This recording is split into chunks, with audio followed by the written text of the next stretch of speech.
The 2016 Fortwo Cabrio interior is so different to the previous model. It is incredible. It's more like a Mercedes, the design with the quality, with the radio and the new screen on the speed dials. So on the steering wheel you have a few new buttons on here, which is the talk one for the phone. We've got the volume on there.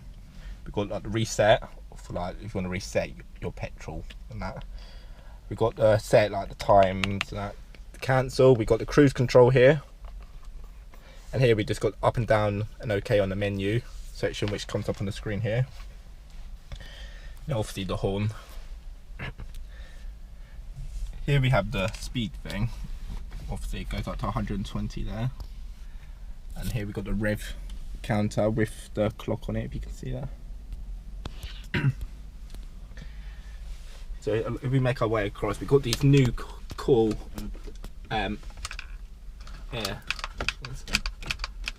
which is a new ball design, which I do like. So if you want to close it, it just says smart. Here we got here, and it's open. If you can tilt these, and that's the same with the normal. Got one there and one over there.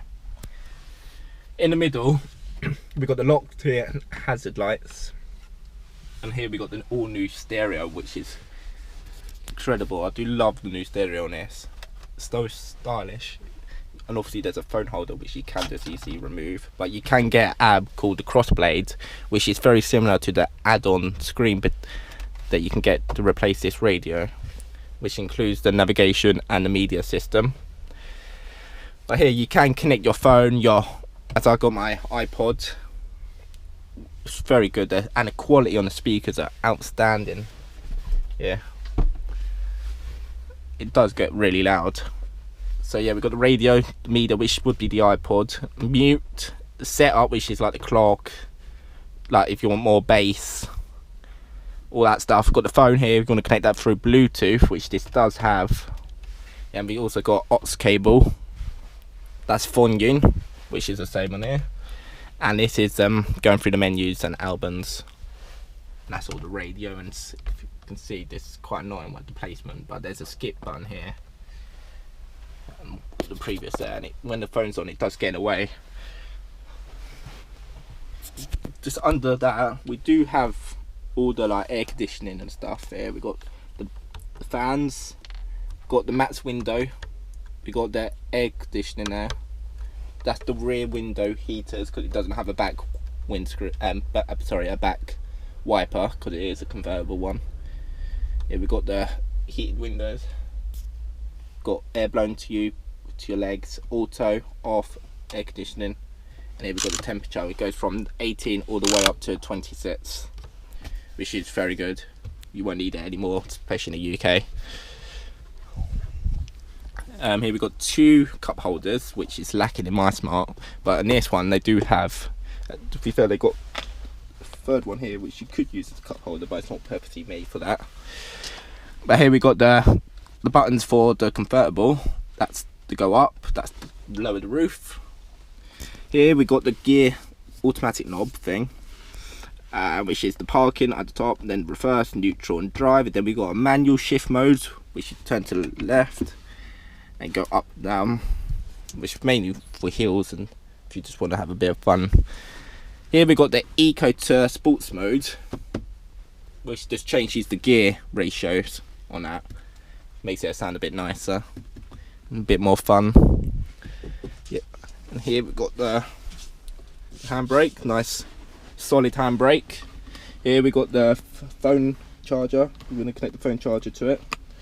But here we've got a hole here. I have heard that there's an add-on to get two USBs here, so you can just place a phone. Would it fit? Yeah, you can just about fit a phone in there, and you could just charge that there. Over here we have the glove department. It's not really particularly big, just a wallet in there. Not the most biggest thing you can see in there. Really tiny, which is a shame. Can fit anything back in. There we are. That's back. And we just got the window control over here. And over here we got the mirrors, so you want to change those. See, that's there. And we got the 2 windows here. Let's start it up. You can see all the lights there. Starts off with a nice smart logo. And if we flick through, I'm not sure if you can see.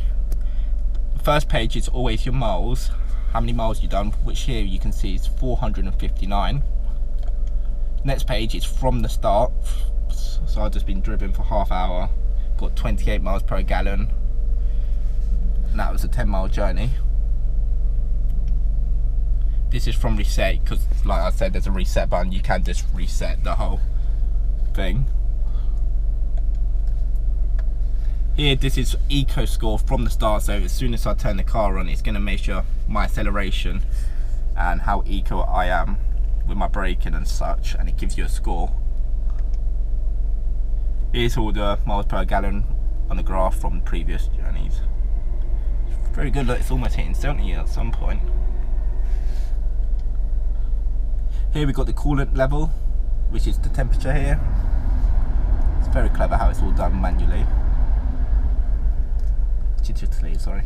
And next page is the messages and surfaces. We do not have any display messages, but it's saying the next surface is due in 12,100 miles. It's reasonably good there. But then the next one is just change settings. Like I said, that's what the buttons are for on here. Then back on there with miles. Here's we got the radio. It's really easy to use. Oh, say that, and I'm pushing all the buttons here. Like you turn and you find all the radio stations, or you can just manually enter them, which I have not used because I've been using the iPod.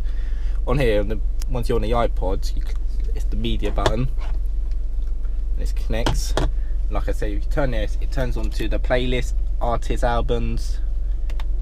Turn on mute. Oh, I had to have it on. Just turn it on 0. All the albums here, which is all good. It's very easy to use, and the sound system on it is crazy. It gets really loud, and it's definitely a head turner going down the road. Let's do, like I said, these are the convertible buttons. That's to raise the roof, that's to lower the roof. So if I was to lower that, goes all the way back, and then it stops, and then you push it again. There we are, that's the furthest it goes. So if I show you outside, all the way down, it's like a little go-kart. And these do remove here on the side, and they can go in the back, and they just go in here with the straps there.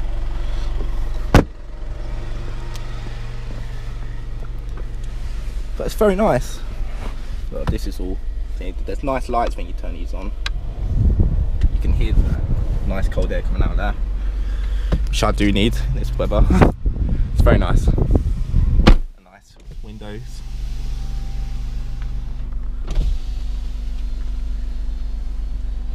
But that's all like all the new features in this. It's very nice, it is. So yeah, that's all the features in the new Smart Fortwo Cabrio. Definitely the brand new one. And unfortunately I'm going to be returning this back to Mercedes very soon, which is unfortunate. But hopefully I'll get an opportunity like this again. So I'll see you in the next video. Thank you. So I'm just going to show you a quick preview of the previous model, which is my 2009 Smart Convertible Cabrio. As you can see, basic steering wheel, no buttons, just a horn. We do have extra hand luggage things. On here we just got the speed, which goes up to 100, and the basic miles, temperature, clock there. It's nothing too fancy like in the new model. We just got standard air vents here. No buttons. You can get ones with heated seats, but this is just a basic model. I do have an after stock radio though, so just ignore that. It usually does just a CD player here, nothing too fancy. Which is that's actually missing on the new model, a CD player, which I can't find. I'm pretty sure there's no CD player in it. Here we just got the standard like heated window, air conditioning, and that's just blow the air around the car. It goes from 18 to 26 like the previous, and it's got fin and fan speed. You turn this is window, in front of you and below. Instead of the rev counter being over here, we do have it in the middle, which I think is much more easier to see, and it feels a bit more sporty with next to a clock. And over here we got the glove department, which is just full of rubbish. But yeah, I feel like this one's more bigger. I'm not sure if it's just the design. But here we got windows, and we got the windows here, nothing too special. And in the middle we just got such an easy automatic gear thing. It's just neutral, reverse, then if you turn it to the left it's in drive, then you can push up and down with the click on the button here, and it'll turn it into shift. In the middle we do have the convertible buttons, which brings the roof down, brings the roof up. Next to it is the eco. If we turn that on, it'll turn it eco, which actually stops the engine from revving and stuff when you're stuck in traffic. It's a handy feature to help on petrol. Then you can turn it off if you're on like a hill or on a motorway, so there's no point. And then just a handbrake here. It's not the nicest handbrake, I can say that. It's just quite long, going right into the back. Not the best.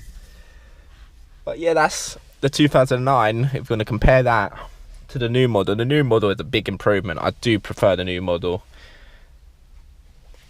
overall on the interior. It is my favourite on that. It's incredible, the quality on that, on just the products and materials used.